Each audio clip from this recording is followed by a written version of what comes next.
По первой части вашего вопроса, аттестация, которую провели со стороны, было проведено со стороны как Исламского центра, так и со стороны комитета по делам религии, так и со стороны Исламского института.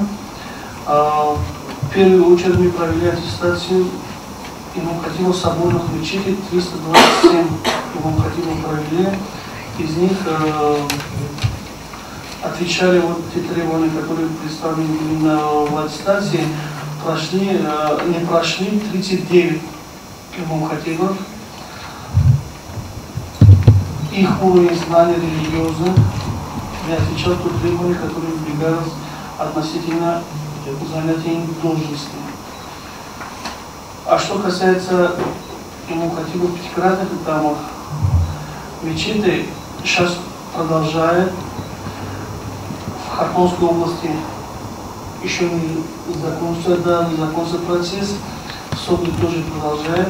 В основном вопросы, которые мы проверяли, уровень знаний имам-хатибов, они были очень элементарные, можно сказать, начальные с точки зрения религиозности, но, к сожалению, многие они не были готовы отвечать на эти вопросы. Большинство из них были представлены дополнительное время, в течение 3 месяца, 6 месяцев, и потом годичный срок, чтобы они заново готовились и сдавали.